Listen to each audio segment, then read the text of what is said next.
Hello, and welcome back to the Michigan State Wealth Management Association podcast. We are back with another episode of the Summer Rewind series, where we get to upload previous favorites for you to enjoy. We look forward to seeing you this fall with new episodes. Until then, enjoy these classics. Our guest today is Colin Overweg. Colin is the founder of Advize Wealth Management, a fee-only registered investment advisory firm. He is also the youngest board member currently serving on the board for the Financial Planning Association of Michigan, where he serves as the Next Gen Chair. Colin got his Bachelor's of Finance from Michigan State University and also currently holds the CFP, Certified Financial Planner designation. Colin, thanks for being here. Hey, Justin, thanks for having me, man. Yeah, we're so excited to have you on today. So what we're trying to do here is just figure out why a student, an MSU student, would want to be a financial advisor. So can you tell us a little bit about yourself? Did you always want to be somebody involved in finance and in the wealth management field? I think what's cool about the financial planning space, even if you decide not to do that as a profession, is just how applicable it is. I mean, whether you have an interest in money or not, I promise it has an interest in you.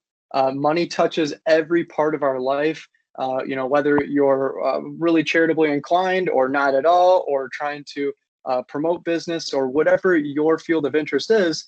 You're probably going to have a paycheck. You're going to have expenses where you're going to potentially have a mortgage someday, or a car loan, or paying down some type of debt, student loans, you name it. And being knowledgeable in that area, whether you're an expert or not, really attracted me. I'm kind of a practical guy, and that really caught my interest right from an early age. Someone got talking to me about how they made, $50 in the stock market. I think they had like an E-Trade or Fidelity account. And I was just blown away that you could be making money while you're not necessarily using your hours in the day to grow your wealth. And I was really hooked ever since. And kind of the curiosity just really led me down the finance path. That's awesome. So like when you came into MSU, it sounds like you already had an idea. So you were a finance major when you were at Michigan State? I did. Yep. I graduated with a finance degree. Really didn't know a whole lot about the wealth management space and all the different areas involved. But I just knew that I wanted to get involved in something that I could apply to my own life, and had a couple of connections. My uncle was in kind of the insurance space, a little bit on the health insurance side, but still talked a little bit about wealth management. So was always picking his brain and kind of understanding how he got involved and the type of clients he's working with. And it was kind of a good connection to make, because the company that he worked for was looking for at the time a junior advisor, and was able to kind of get my foot in the door. And basically through a number of conversations, they told me, hey, if you can get your Series 7 and 66 and some of those licensed, then you might have a job. So senior year, I really got to work and was able to pass those designations. And the Monday after I walked on graduation, was in the office and honestly starting to make some of those cold calls, man. Oh man, yeah, that's the name of the game, isn't it? Making those calls, making those connections, all the networking opportunities. That's awesome to hear. So you had the Series 7 and 66. Is that what you said when you coming right out of school? Yep, coming right out of school. Those were the licenses that I had to get in order to be able to sell products for the broker dealer that I was working for. So yeah, that was really the start to the kind of the path that I've chosen. That's awesome. So if a student was interested, an MSU student coming out of school, making sure that they're hitting the ground running in the field, would you recommend they get the Series 7, Series 66, or is there anything else you'd recommend an MSU student should be doing to make sure they hit the ground running? Well, Justin, that's probably a more loaded question than maybe what you are expecting. And the reason is because at the time, and I didn't know this when I was getting my designations, was that there's really kind of two fundamental areas in wealth management. You can go down the broker-dealer space, or you can go down the registered investment advisory space, the RIA space. And the broker dealer space really was founded upon product sales. So, back in the good old days, like even pre-internet, in order to get financial products or to buy stocks, you literally had to call a broker. And back then, that's how you receive your commission, is that you'd go and sell those stocks. I mean, we've all seen Wolf of Wall Street, those guys making commissions, selling stocks. And that's really where the industry started, is product sales. And then what started to happen is this beautiful thing, the internet allowed us to go out and buy these products themselves. So then what broker dealers started to do is shift to say, okay, well, we don't just sell products. Now we're going to sell you a beautiful diversified portfolio of products. And, every broker dealer and their brother has a proprietary mutual fund or a product that is, of course, super flashy and is going to do all these great things. And that space honestly is still existing today. It has morphed dramatically. And now we can throw the advisor or the representative or whatever tag that you want to put behind your name here. And then these broker dealers have even gotten smarter to understand that advice is really where the value is held. But what's funny is that on the RIA side, the registered investment advisor side, advice has always been the name of the game. So when I got started, I spent the first 4 years of my career in the broker dealer space, where I was working for a broker dealer. I was selling some of their proprietary products. They were receiving a piece of the commission I was making, and life was good there. But the problem is that these broker dealers need to make money. And if you start giving advice or counsel on products that they don't sell or manufacture or maybe recommend, well, you're going to start butting heads with the hand that feeds you. So what I actually did is, after a few years in this space, is decided to go down my own path, and I started my own registered investment advisor. So I file directly with FINRA and the SEC, my paperwork and my legal documentation. And I actually since then have dropped my Series 7 and 66, because those are really licensed to basically to allow you to sell products. So the only registration, well, that's actually more the Series 7, excuse me. But so the only designation I carry right now is the CFP. That's great. MSU CFP program, I know that's how I first got into it. It's so important for people to understand what the difference is between like a fee-only RIA firm and the traditional brokerage. I mean, I'm pretty sure my parents don't really even quite understand the difference. So it's important distinction. Absolutely. I mean, I feel terrible for consumers out there. Everyone has a name tag, financial advisor. So, how can you determine? I didn't even know it, 2-3 years into the industry. I had no idea what the differences were. No one was ever teaching or talking about what fee only was. That's really started to take off in the last few years as, the fiduciary word and some other buzzwords have started to become more popular in the finance services industry. So, I guess you could almost say, to play devil's advocate to the fee-only side, do you think there's still room for the traditional broker-dealer model in the world of finance? So maybe another way to ask that is, could you define what financial planning and wealth management is in your own words? Is there a difference between the sales side and the advice side? Absolutely. So I do believe that there's a area for both. And I also don't believe that, fee-only advisors are holier than thou and that commission is evil by any stretch of the imagination. I mean, we need products out there like life insurance, long-term care insurance in some cases, disability insurance in some cases. These are still really important tools to leverage. And it's actually, in my opinion, the fee-only world has maybe swung the pendulum a little bit too far, because I know a lot of fee-only advisors out there that maybe aren't able to implement some of the recommendations because they aren't willing to talk about some of these commissionable products. So, I think that there is an area for both. I think probably the best model is maybe somewhere in the middle.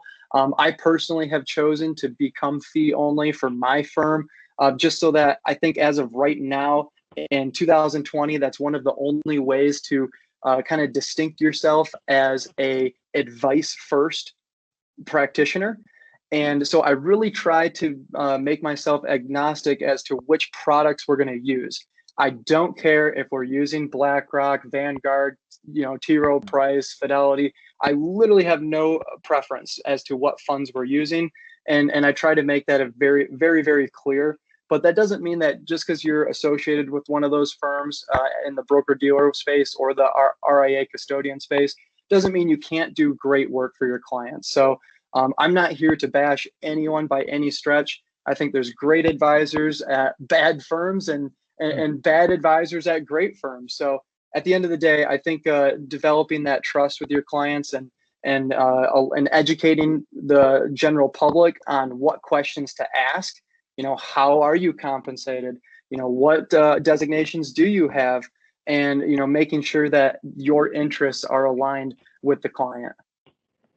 Yeah, that's so important. You mentioned that word trust. You want to be that trusted advisor that they come to first, right? Before the CPA, before the attorney, before everybody else. So yeah, that's so important. So you've spent time on both sides. You've been in the broker space. You now have started your own firm, which is awesome. That is very cool to hear. For anybody who's like entrepreneurial, Colin's the guy to talk to. So could you maybe tell us a little bit about what the differences are between working for a firm as an advisor and being the only advisor at a firm? So what should a student, if they want to do the entrepreneurial route, what should they be thinking about if they want to, maybe follow in your footsteps, so to speak? Sure. Great question. And Justin, I would really recommend people to do a little soul searching before they decide to embark on their own path. I honestly, if in hindsight, if I would have been able to maybe take some of my own advice that I give college students now of reaching out to your heroes, finding people in the space that you look up to, reading their books. And I probably would have gone and worked at some of these awesome RIAs that are doing amazing work. But back in when I made that decision to go off on my own, I really wasn't using my resources to connect with other advisors. And I unfortunately think that that's kind of a little bit of the, in some light, a broker-dealer mentality where, it's almost a zero-sum game. If Justin makes a sale, then, he took a little bit from what I could have done. And I know that's not true for all BDs, but in the RIA space, it seems to be a little bit more of, hey, you're on the right side of the advice business, and we want to see everyone succeed. And there's so many different niches involved that you could be working with someone that maybe you wouldn't even want to, another advisor wouldn't even want to deal with. So I found that to be a lot more collaborative, but to give anyone recommendation on going down the path of entrepreneurship is to buckle up your seatbelt and get ready to wear a lot of different hats. Because yes, you have to be a really good financial planner to the point that you can really go out and sell yourself and talk about your services. Because I see all kinds of great advisors out there, but if you're not able to communicate in your message and explain your value, you could be the best advisor in the world, but if you're not selling and able to communicate your message, you're not helping anybody. And you're going to be a really hungry financial planner, not working with anyone. So I don't think that it's really for everyone. And, even to expand on that, I have to wear the marketing hat, the compliance hat, the sales hat, following up with clients, so there's so many different areas that it can become really overwhelming, and you can be dropping some balls. So there's some danger to going down your own path. And if you're in the working at a large firm, you can really just focus on becoming the best financial planner that you can be, or becoming the best investment manager, or the best at one thing. And I would highly recommend someone to maybe take that route prior to trying to be an expert in multiple different areas. I actually even had to create my own website and all that stuff. And oh my gosh, it was one little line item on my to-do list. But then once you start diving into it, it's like, oh my gosh, are you going to use Weebly, Wix, Squarespace, WordPress? Are you going to hire it out? Are you going to do it yourself? It just becomes really overwhelming really quick. the website, it never ends too. I had to do that for the club. I know, and yeah, you get it. It changes every day. I feel like every week you're updating it. You want to add something else. So that's yeah, I feel your pain on that one. Do you think that somebody who wanted to go into business for themselves in this industry has to be maybe like a certain kind of temperament? Do you think that they have to possess certain kind of qualities? So when you're talking about soul searching, if you reflected and did a little bit of that searching and decided that you do want to go into business for yourself, you mentioned communication, but is there any kind of like hierarchy of needs or anything else but besides the communication that these entrepreneurs should be focusing on? Yeah, I think probably having to pick your battles, right? Maybe even if you are more of the introverted and you want to be the brains behind the outfit, maybe you do have to partner up with someone to be more on the sales side. Or maybe if you're like me and you want to make friends with everyone and more on the communication side, then maybe you have to find someone to help you on the back end. So what I've done in that area is that I've actually outsourced the investment management. I love investments. I love rebalancing. I love tax loss harvesting and understand the intricacies that go into it. But the problem is that there's so much layered on top of it. Who's going to send out the client reports? Who's going to do the billing? Who's going to do all the different pieces that are involved with the investment management? So I actually go ahead and found an outsource or a way to outsource that to a third party that is managing billions of dollars for thousands of clients, and I'm able to just throw my label on the front page there and be able to harness and hold that kind of in-house, but still not having to work on it every single day. So I think probably picking what you're going to be doing yourself and what you're able to outsource and kind of start to build your teams, whether that team is an individual or it's a piece of technology or SaaS or an IPA or all the above. That's really important for you to start figuring out and building together.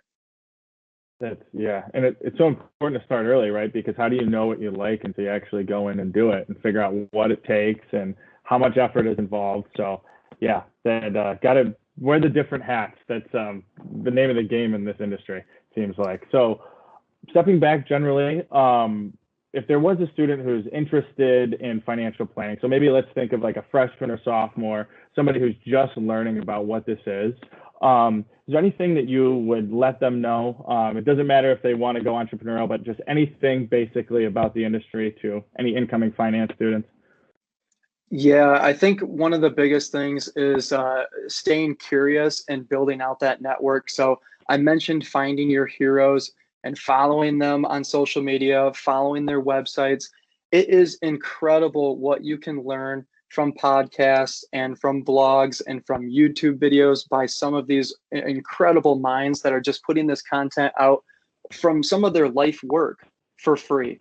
I use social media, in my opinion, probably until the last year or two, almost the wrong way.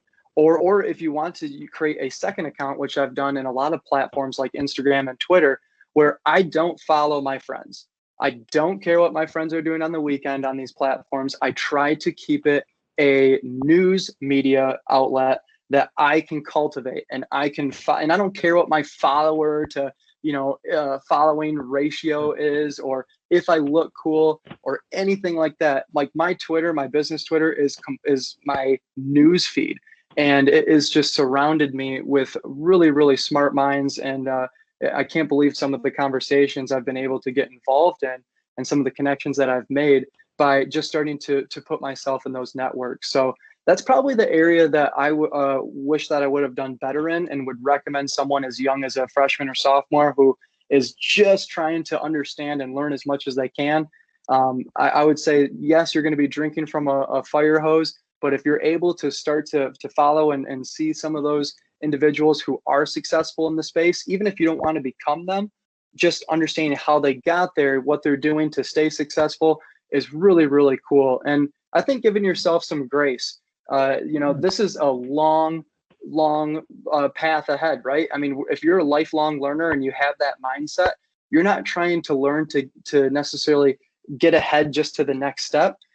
when you're going to look back over a 5-year period and be completely baffled by what you're able to accomplish by just being curious and having fun with it.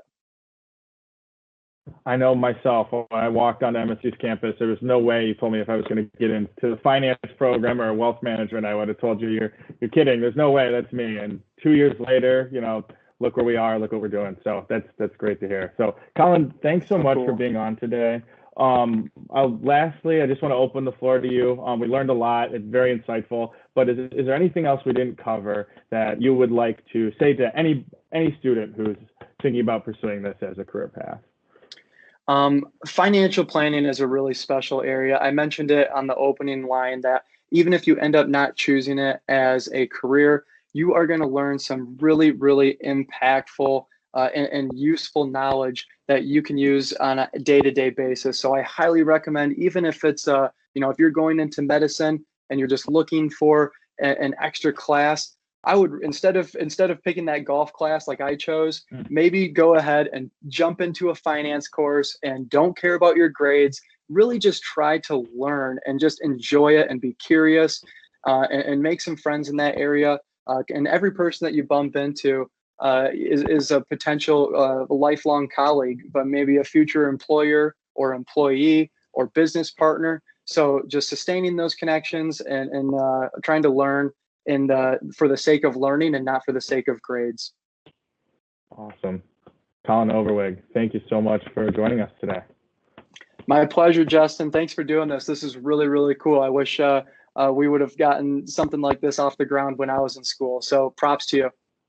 Hey, thanks, man. COVID has closed doors, but it's opened others. So we will see. That's the correct mindset. If you like what you heard today, hit subscribe on Apple, Spotify, or wherever you get your podcasts. The MSU Wealth Management Association is a student group at Michigan State aimed at training the next generation of financial advisors. For more information, check out our website, msuwma.com. See you guys next week.